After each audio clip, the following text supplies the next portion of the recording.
नमस्कार, संथाल डायरी कार्यक्रम में आप सभी दर्शकों का स्वागत है, जहां पे हम संथाल परगना क्षेत्र जो झारखंड राज्य की कमिश्नरी है, जिसका मुख्यालय दुमका में है, जिसके अंतर्गत 6 जिले देवघर, दुमका, गोड्डा, साहिबगंज, जामताड़ा, पाकुड़ आते हैं। इन 6 जिलों में विकास के लिए जितने भी कदम उठाए गए हैं, उसकी जानकारी हम अपने कार्यक्रम के माध्यम से आप तक पहुँचाते हैं।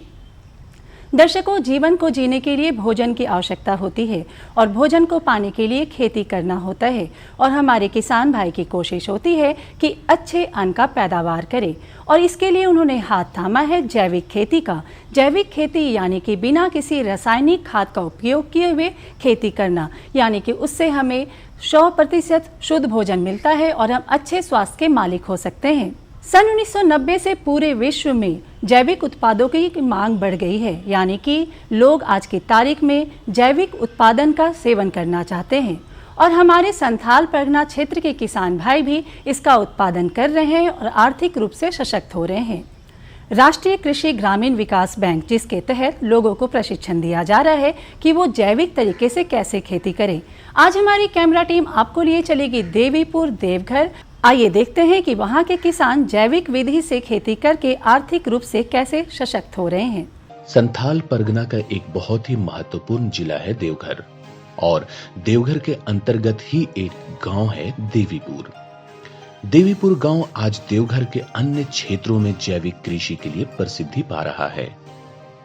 यहाँ के कृषक बंधु जैविक खेती कर इस क्षेत्र को पौष्टिक अनाज उपलब्ध कराने के लिए अग्रसर हैं।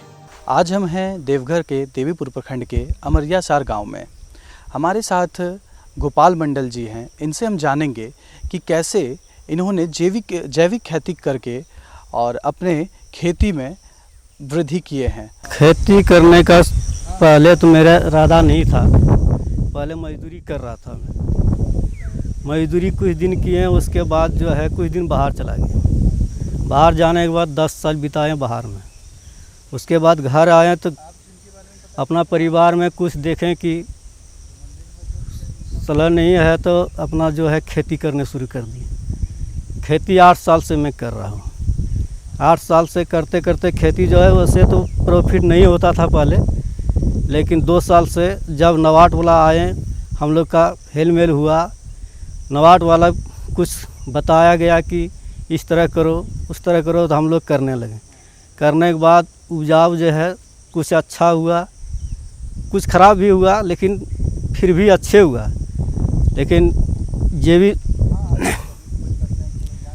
वाला खेती कर रहे थे, खाद, यूरिया खाद, DAP खाद हम लोग उपयोग करते थे, लेकिन नवाट वाला ने आके बोला कि सब खाद छोड़ दो, जैविक खेती करो और कंपोस्ट खाद हम लोग डाल रहे हैं।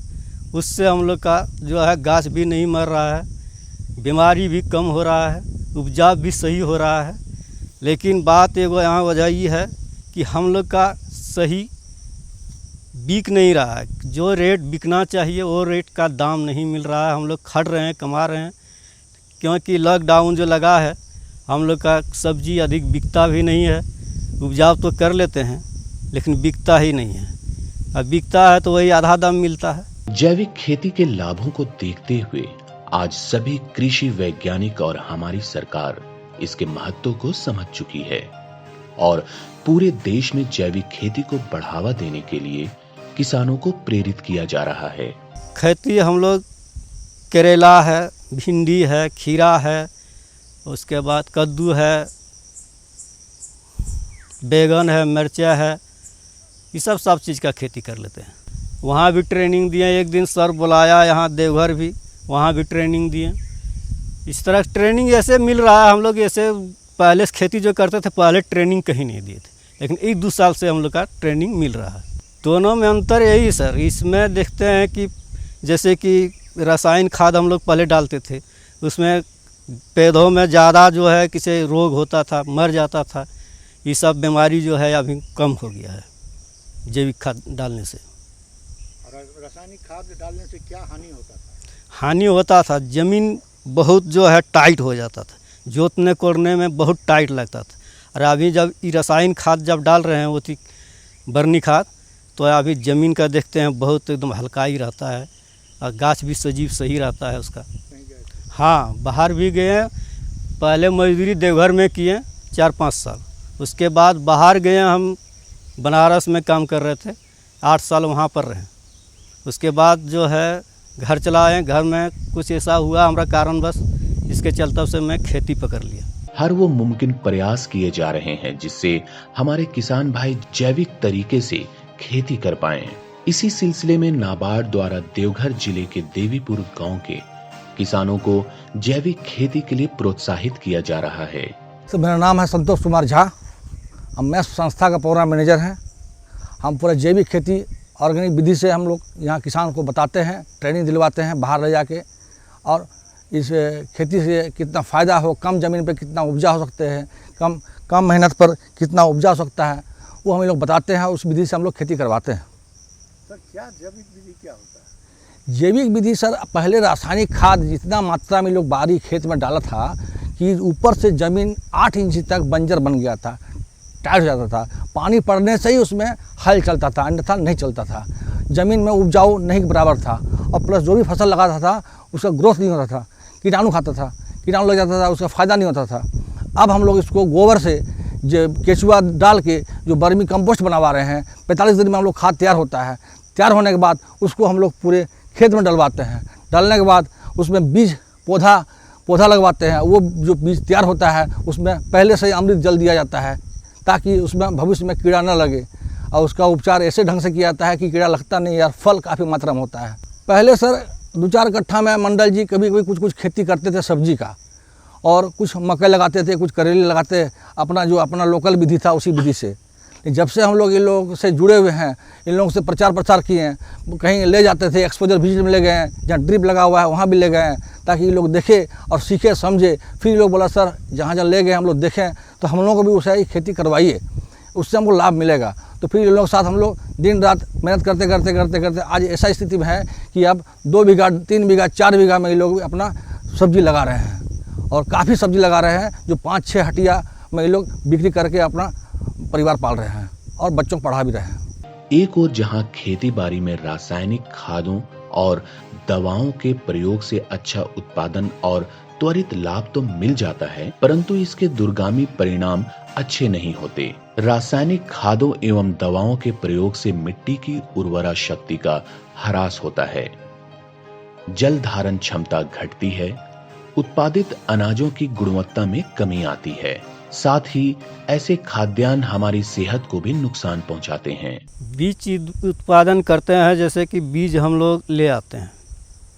बीज लाने के बाद जो है हम लोग ज़मीन को पहले से 10 दिन पहले से उसको कोड़ खूस के बढ़िया से जो है मेड़ बना लेते हैं। उसको मेड़ बनाने के बाद बिचा उसमें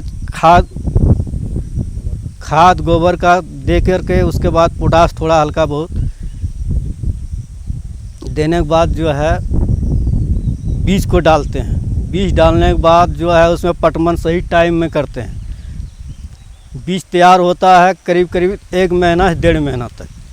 जैसा बीज रहता है, जैसे मिर्चाई है तो 1 महीना में हो जाएगा, गोभी है तो 1 महीना में हो जाएगा, बैगन है वो सब बीज जो है 1 महीना में हो जाएगा आपका तैयार। उसके बाद वो बीज को हम लोग वहाँ से उठा के दूसरे जगह ले जाते हैं, उसको लगा देते हैं। अच्छा, सिंचाई का क्या व्यवस्था है? सिंचाई का व्यवस्था हम लोग का क्या बोलते हैं, ड्रिप लगाए हैं। अभी चालू नहीं हुआ है फिलहाल, मोटर वोटर नहीं मिला है, मिल जाएगा तो हम लोग चालू कर देंगे उसको। ड्रिप से क्या फ़ायदा होगा? ड्रिप से फ़ायदा यही होगा कि हम लोग का पटवन कम लगेगा, उसमें मेहनत भी कम लगेगा, पानी ज़्यादा नहीं है तो कम पानी में हम लोग का सक्सेस हो जाएगा। जैविक खेती में जीवाणु खादों जैसे केंचुआ खाद, गोबर खाद, कल्चर इत्यादि के प्रयोग से मिट्टी की उपज क्षमता का विकास होता है।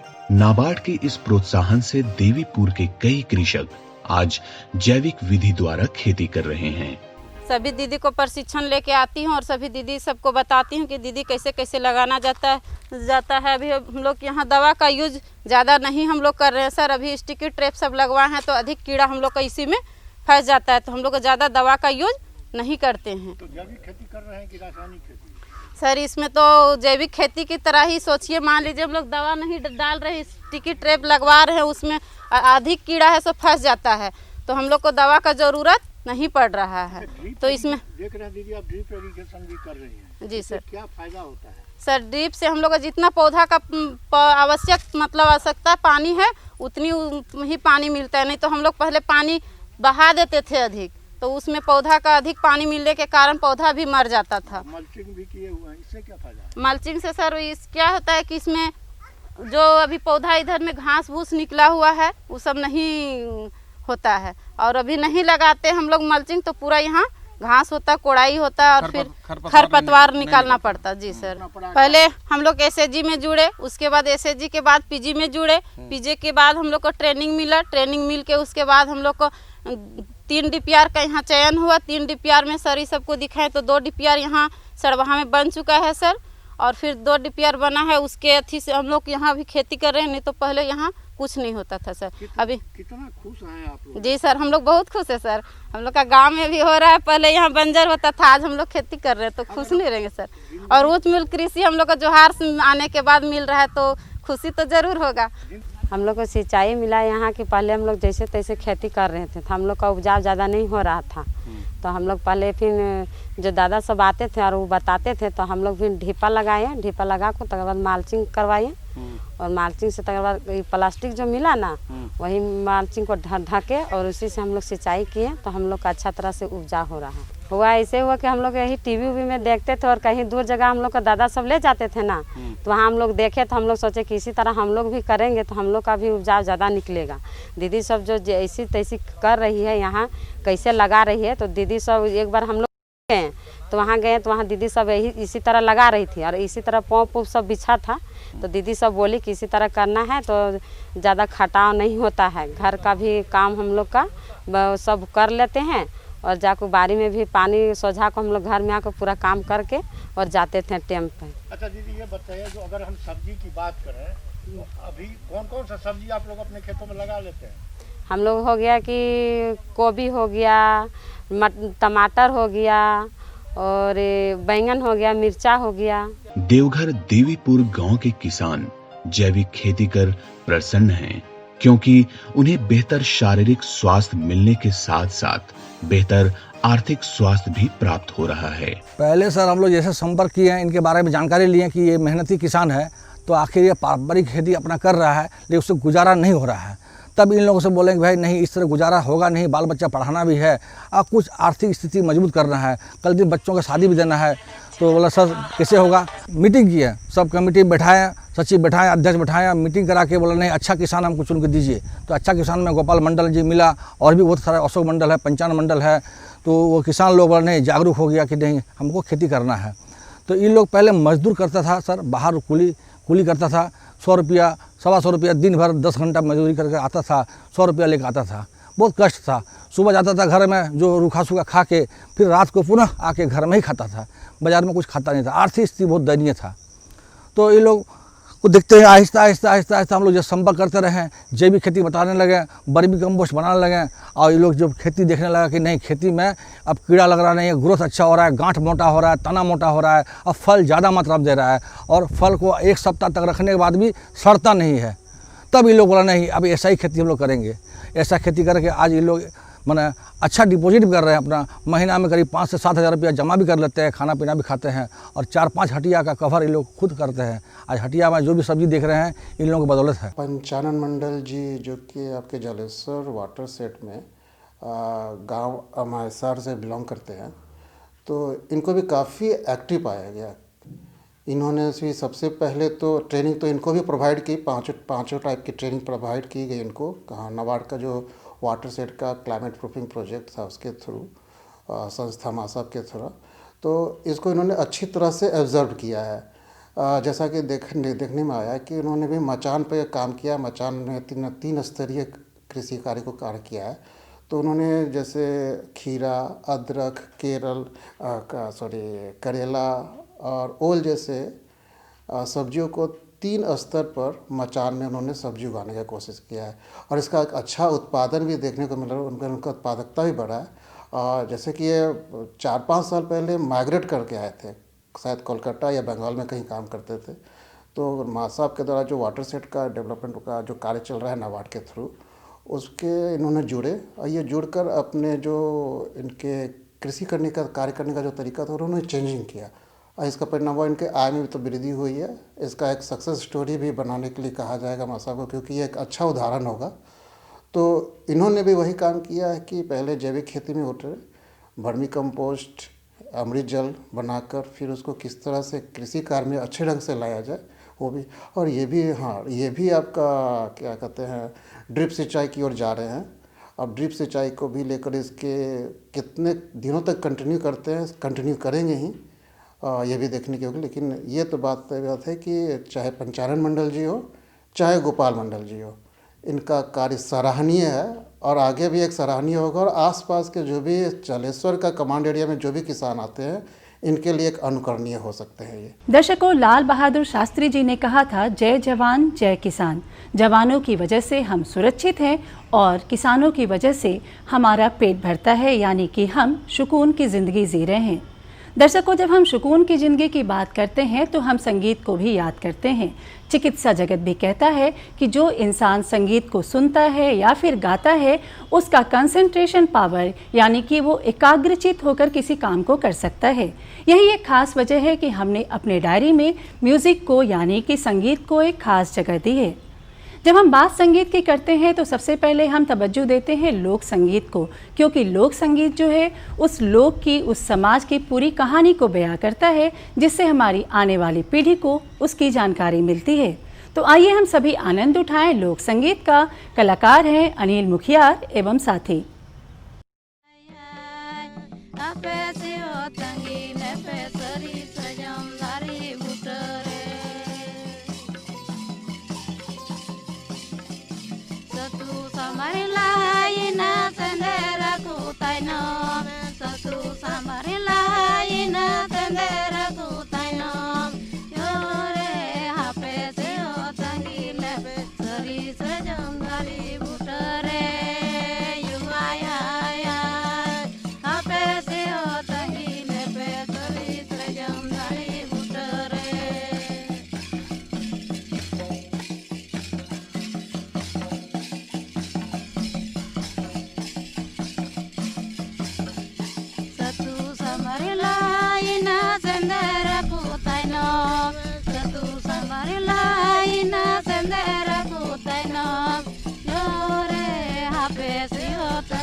Hape se o tangile pe sari sarjam dari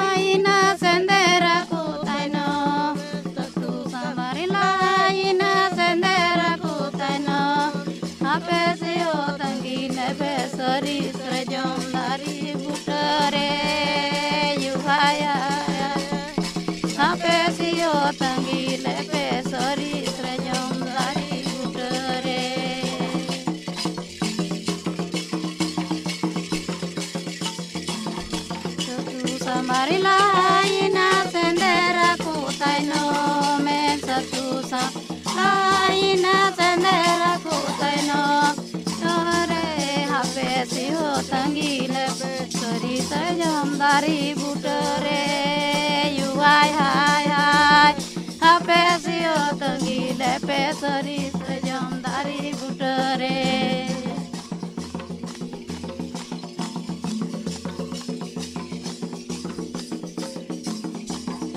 samarilaina sendera kutaino satu samarilaina sendera kutaino ore hape siho tangile pe sari sajam dari tore yuai hai hai hape siho tangile pe sari sajam dari butare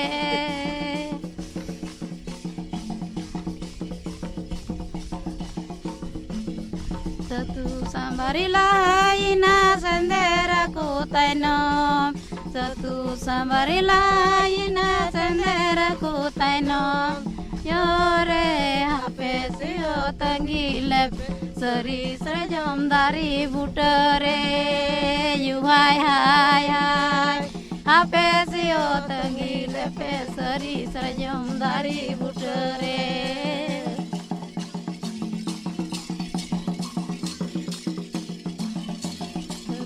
samarilaina sendera kutaino satu samarilaina sendera kutaino yore hape siho tangile pe sari sajam dari butare yuhai hai hai hape siho tangile pe sari sajam dari butare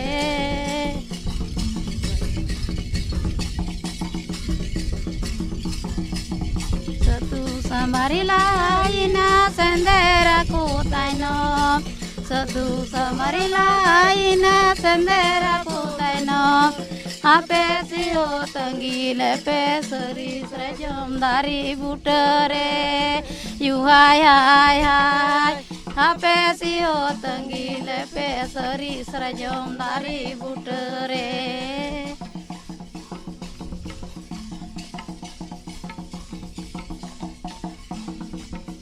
satu samarilaina sendera kutaino satu samarilaina sendera kutaino yore hape siho tangile pe sari sajam dari butare yuhai hai hai hape siho tangile pe sari sajam dari दर्शकों, हमें पूरी उम्मीद है कि आज का ये अंक आपको ज़रूर अच्छा लगा होगा और आप भी कोशिश करेंगे कि जैविक उत्पादन करें ताकि आप आर्थिक रूप से सशक्त हो सके। वक्त आ गया है कि हम अपनी डायरी को फिलहाल यहीं बंद करें। अगले अंक में फिर अपनी डायरी खुलेगी संथाल परगना क्षेत्र की जानकारियों के साथ। तब तक के लिए हमारी पूरी टीम को दीजिए इजाज़त। नमस्कार।